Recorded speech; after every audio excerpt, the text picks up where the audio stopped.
situation that still keeps me up at night. Before all this, late-night Taco Bell runs were just part of my routine, almost comforting. They were the one predictable thing in my life when everything else was falling apart. My name is Jalen. I'm a senior at West River State University, and between classes, 2 part-time jobs, and trying not to flunk my capstone project, sleep became the luxury I could never afford. Food, even worse. Half my meals came from campus vending machines, the other half from the Taco Bell on Breaker Lane, the one right next to the freeway. It was open till midnight, usually. Sometimes they closed early because of staff shortages, but even then I'd still swing by out of habit. Back then, I didn't think twice about it. But now, I can't even look at a drive-through window without my chest tightening. The reason I was working late wasn't unusual. I'd been pulling 6-hour closing shifts at Harlan's warehouse to cover rent and my car payments after my roommate dipped mid-semester. Just packed his bags and ghosted. So now everything was on me. Plus, my mom had been calling nonstop, asking if I'd sent the check for our shared phone plan. I hadn't. Money was tight. My schedule sucked. My mental health was on life support. But Taco Bell, that was the one thing that made me feel like life was manageable. Like, yo, if I can just get a Crunchwrap and a Baja Blast, maybe everything won't feel like it's collapsing. That's where my mind was the night everything went sideways. It was around 11:45 p.m., freezing cold, and the roads were empty the way they only get on weeknights. I was exhausted, like that dizzy, almost drunk kind of tired. I remember muttering to myself, oh man, I swear if they closed early again, I'm gonna lose my mind. As I pulled into the drive-thru, I instantly noticed 2 things. 1, the entire parking lot was pitch dark. 2, there wasn't a single car in line. Not necessarily weird, but off. Still, I rolled up to the speaker and lowered my window. A cold wind blew right into the car, and all I heard was static. Hello? I asked. Nothing. I leaned closer to the speaker. You guys still open? A few seconds passed. A few more. Just when I was about to give up, a voice crackled through, a man's voice. But the words were completely distorted, like his mouth was pressed right against the microphone. It didn't even sound like language, just harsh breathing and muffled syllables. I said, hey, sorry, can you repeat that? Nothing. Just silence. I exhaled, annoyed and mostly embarrassed at talking to what was probably an empty headset, and started rolling up my window. But then, something fell inside the speaker box, a clunk, like someone had dropped something right beside the mic. And then the voice came again, closer, harsher, but still incomprehensible. I felt the hair on my arms rise. All right, dude, I muttered to myself. I'm out. I slowly pulled forward. When my headlights hit the first drive-through window, I saw no one. The counters inside were dark. The second window, also dark. But someone was standing there, a figure, tall, still, leaning into the glass. Their head snapped toward me, and I froze. They were wearing a full latex mask, not something cheap from Walmart. This thing looked like a professionally molded face, pale white with exaggerated features like some deranged porcelain doll merged with a human face. The eyes were too wide. The mouth was stretched into a grin that didn't match the proportions of a real skull, almost like a melted clown. The second I made eye contact, the figure ducked down instantly, disappearing below the window frame. My stomach dropped. I sped off without stopping. I told myself I was just overtired. Maybe someone was cleaning. Maybe it was some dumb prank. But the next night, around 10:30 p.m., I got off work early, and because apparently my survival instincts are trash, I went right back to the same Taco Bell. This time, the place was alive.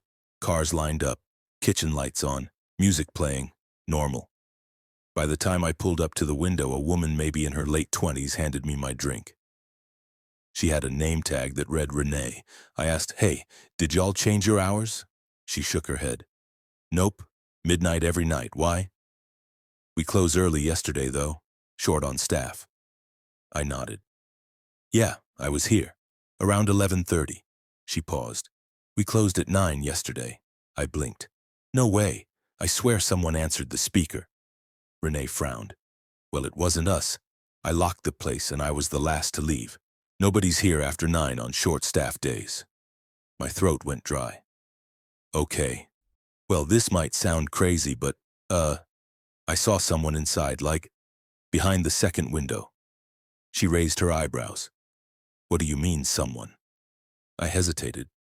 Tall guy, wearing a mask. Renee's face drained instantly. She leaned out of the window slightly and lowered her voice. Stop. Don't joke like that. I'm not, I said. Renee shook her head. No, dude, you don't get it. This store got broken into 3 times this year. Last time, the dude was inside the building for almost 30 minutes before the alarms went off. We didn't catch him, but corporate said he tampered with the window sensors. My heart thudded. You're serious? As a heart attack. Her voice dropped even more. And the cops told us he wore a mask too. At this point, I should have stopped coming.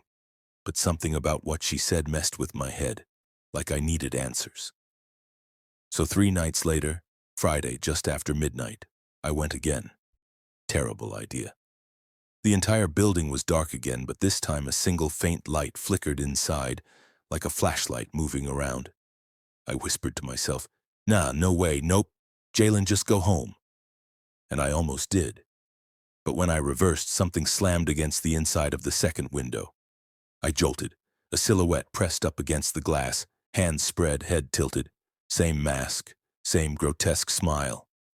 Just staring. This time he didn't duck.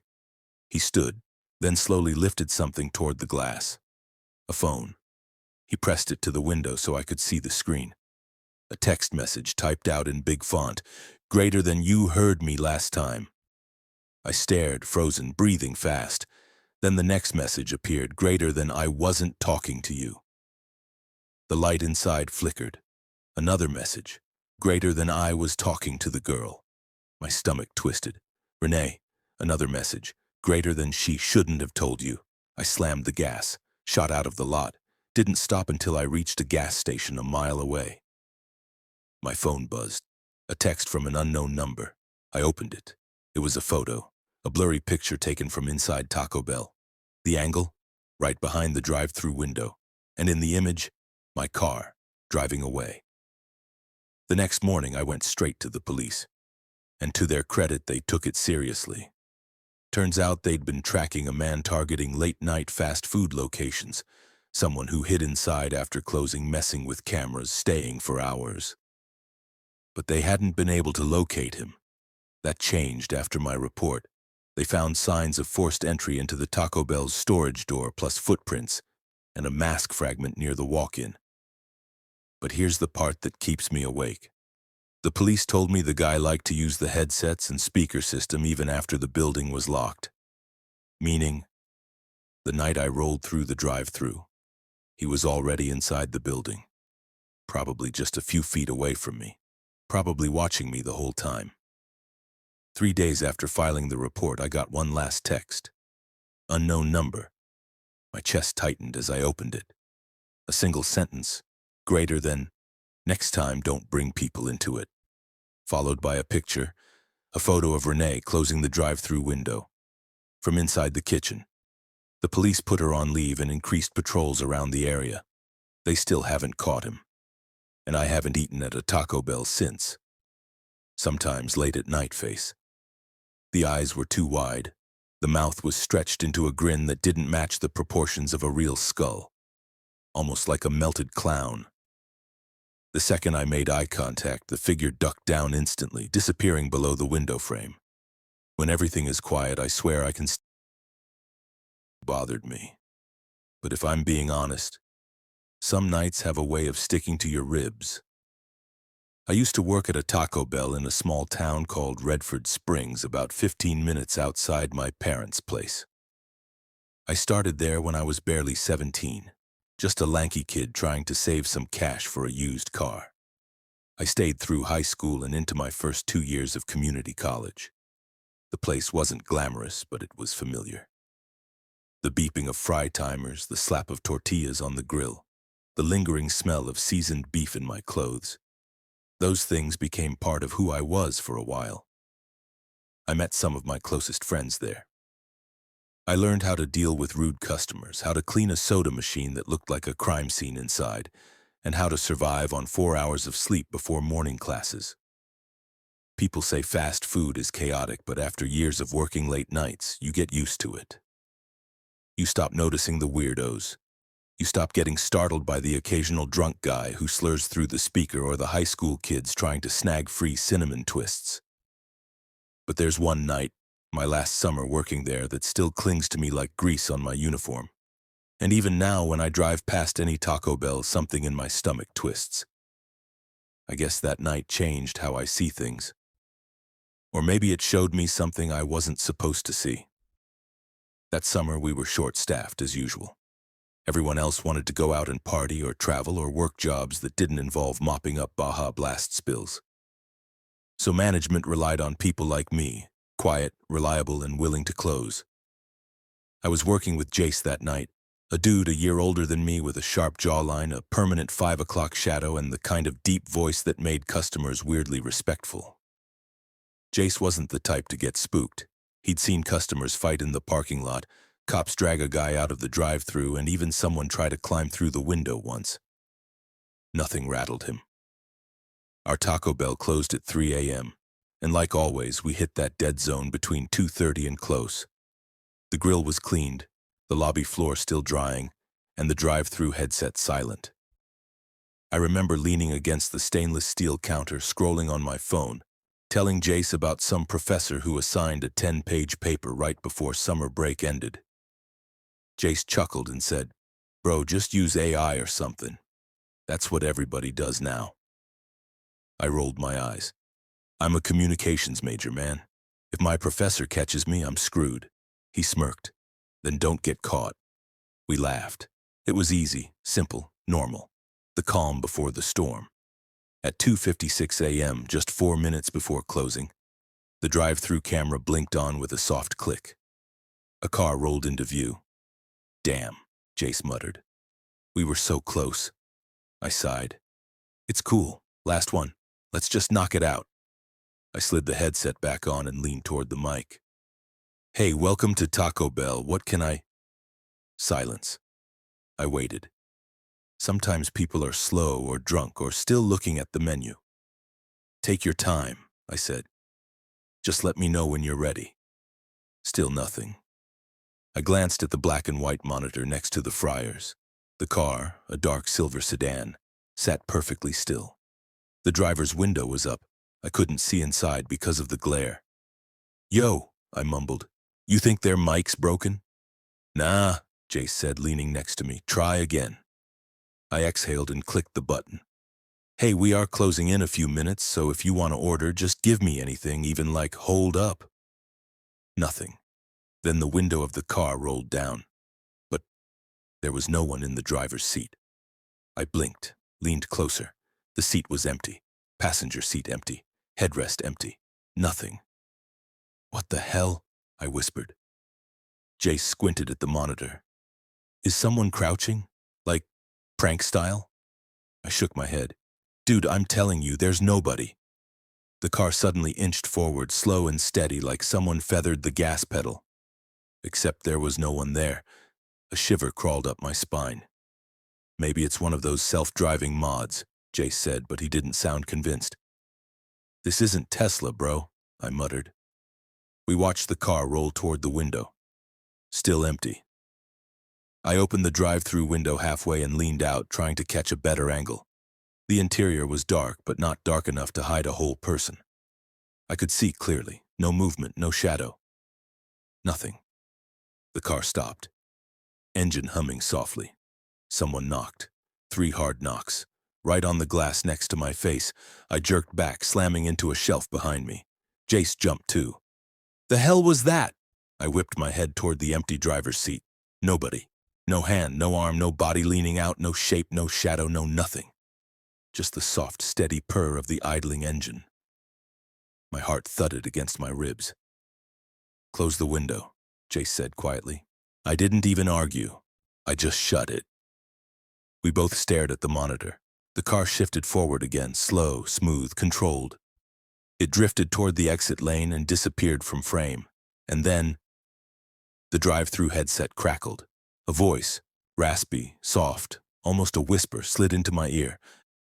"Thank you." I ripped the headset off like it burned me. "I'm done. Nope, nope. That wasn't a glitch. That wasn't—" "Bro," someone whispered in my ear. Jace swallowed. "Let's close. I'm not sticking around." We shut everything down in record time. The usual 10-minute routine took less than 3. It was pure adrenaline. We didn't talk. We didn't joke. We just locked up and left. I didn't sleep that night. Every time I closed my eyes, I heard that low whisper in my ear. "Thank you." I told my manager the next morning, trying not to sound insane. He stared at me blankly and said, "Yeah, weird stuff happens on night shifts. Probably teenagers messing with you. Teenagers don't drive empty cars. Teenagers don't whisper through a headset with no driver." But fine. I let it go. Until 3 days later. I came in for another late shift and Jace was already there, pale as a ghost. He didn't joke, didn't smile. "Dude, that car came back." My stomach dropped. "What?" He nodded slowly. "I was doing prep around 11. Cam clicked on. Same car, same exact spot, but it didn't drive through, it just sat there. For like 20 minutes, then it left." "Was anyone inside?" I asked, already knowing the answer. "No." We didn't talk about it again for weeks, but that wasn't the end. It happened at the end of August. I walked in for my shift feeling exhausted, stressed, and ready for summer to be over. I had a new semester starting soon. I didn't need this. The moment I walked in, my manager Riley tossed me the headset. "Jace called out," he said. "Said he's sick." But I knew. He wasn't coming back for night shifts. Maybe not at all. I tried to shake off the dread. I reminded myself that nothing was going to happen, that the car wasn't coming back, that we'd imagined the whisper. At 2:50 a.m., the drive-through camera clicked on. My breath hitched. The car was back.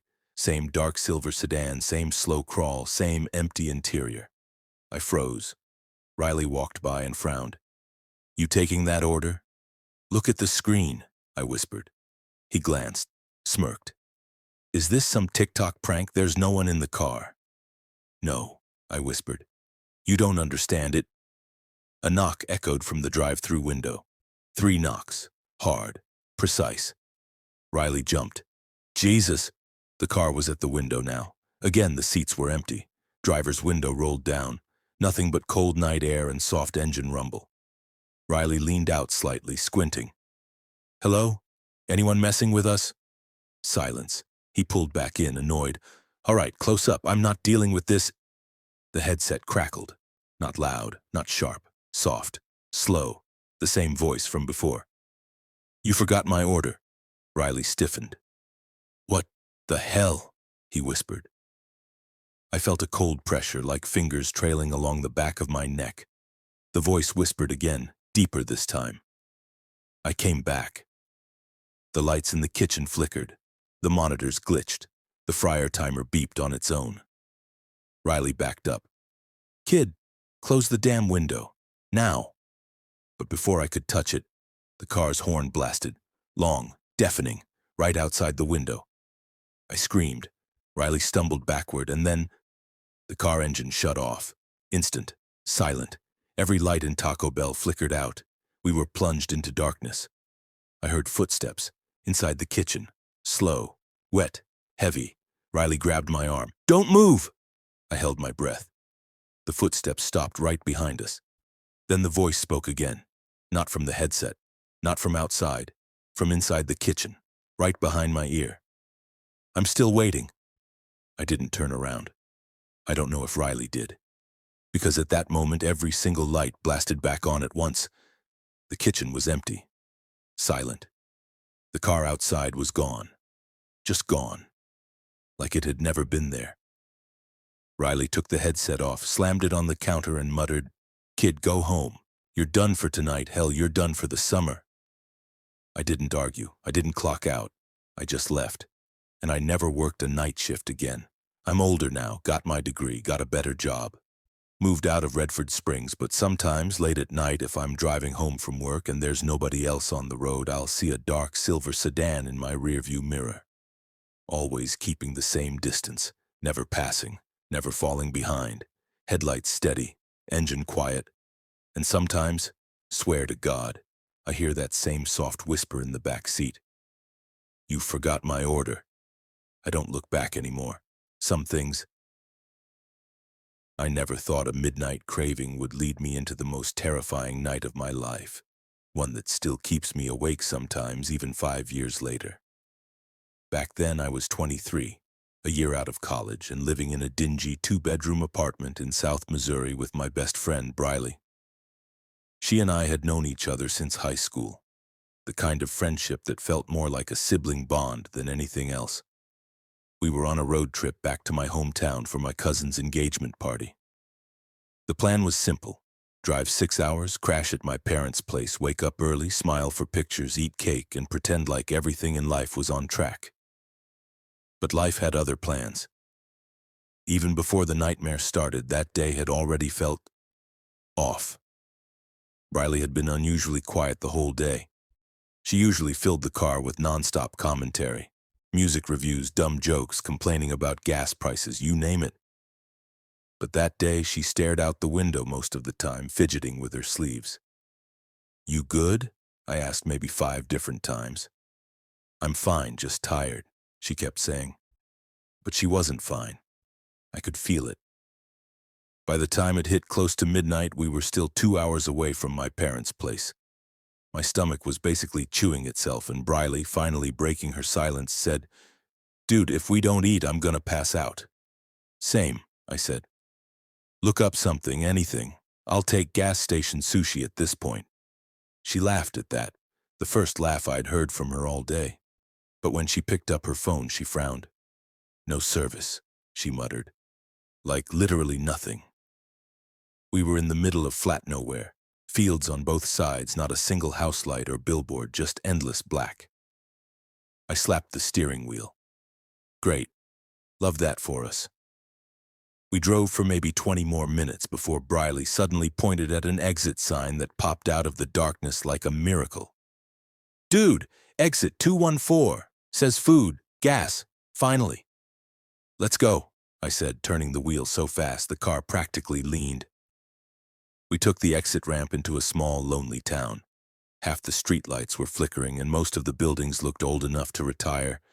But then we saw it, glowing like treasure, a single open Taco Bell. "Thank God," Briley muttered. "I'd kill for a chalupa right now. You and me both." What we didn't know was that someone else had already done the killing. We pulled up to the drive-through speaker. The Taco Bell looked understaffed. Only one car in the parking lot and no lights in the dining area except for the dim kitchen glow. I leaned toward the speaker. "Hey, can we get—" I froze. A scream, muffled, high-pitched, terrified, burst through the speaker. Briley jerked upright. "Dude, what the hell was that?" It sounded like someone screaming, "Help!" But it got cut off mid-word like someone clamped a hand over their mouth. My heartbeat slammed in my chest. Before we could process it, a man's voice came through the speaker. Calm, too calm. "Sorry, folks, we're closed for the night. System's down. You'll need to leave." His tone wasn't annoyed. It was nervous, like someone was forcing him to talk. Briley whispered, "But the lights are on." "Yeah," I said slowly, "and it's midnight on a Friday. Taco Bell lives for this hour." Before I could finish, the voice snapped back on, louder this time. "We are closed." Briley flinched. "Dude, let's just go. Something's not right." But my stubborn ass didn't listen. "Hold up," I said, putting the car in park. "We need food. And that scream is precisely why we should leave." She wasn't wrong, but something inside me felt twisted. What if someone was actually in trouble? I pulled forward and parked instead of driving away. Briley slapped my arm. "Why are we getting out? Hello? Horror Movie 101. "I just want to check the hours sign," I lied. "Well, go by yourself then," she said, locking her door like a dramatic grandma. The glass door had the hours printed on it, open until 1:30 a.m. I cupped my hands to the glass and peered inside. The dining area was empty, chairs stacked, but the kitchen lights were on. I knocked lightly. No answer. Then I heard it, a whisper from the back. "You need to leave." It wasn't loud. It wasn't yelled. It was whispered in a terrified, panicked voice. Definitely not the voice from the drive-thru. My whole body went cold. I knocked again. "Is someone hurt? Do you need help?" Nothing. Then footsteps approached, the slow, heavy kind that dragged slightly. A man walked into view, late 30s, greasy hair, sweat-soaked shirt, not wearing any Taco Bell uniform, no apron, no name tag, nothing. He unlocked the door halfway and opened it just enough to stand in the frame. "We're closed," he said. His eyes were dead, like he wasn't looking at me but through me. I forced a smile. "The hours say you're open." "They're wrong." "You sure? Because—" He started closing the door. "Wait," I said, stepping forward. "We heard someone, another employee messing around, kids these days. Now get back in your car and—" Then it happened. A scream, louder than before, exploded from the kitchen. "Help me, please, somebody!" The man spun around and roared toward the back. "Shut up!" That's when he turned back to me, face red, eyes wild. "Get out! Not leave, not go home. But get out," like I was stepping into something deadly. I backed away slowly. He slammed the door so hard the glass rattled. I sprinted back to the car. Briley unlocked the door the second I reached it. "Get in! Get in! Get in!" she yelled. I slid inside and locked the doors. "We're calling the cops," I said, grabbing my phone. "I thought you didn't have—" Suddenly I had 2 bars. She stared. "Bro, I swear I checked. I had nothing earlier. I'm not questioning this miracle. Let's call." I dialed 911. 911, what's your emergency?" "Hi, yeah. I'm at a Taco Bell on Ridgeview Road, a small town off exit 214. I think someone's being held hostage." The dispatcher got serious fast. "Can you describe what you heard?" "A woman screaming for help, twice, and a man inside who isn't wearing a uniform refusing to let us in." "Stay in your vehicle. Officers are en route. Do not approach the building again." "Trust me," Briley muttered. "We are never approaching anything ever again." We waited. 2 minutes, 4 minutes, 7 minutes. Then 2 cruisers pulled in, lights off, silent. "Stealth mode," Briley whispered. We watched as officers quietly surrounded the building. Then one officer shouted, "Police! Anyone inside, come out with your hands where we can see them." Nothing.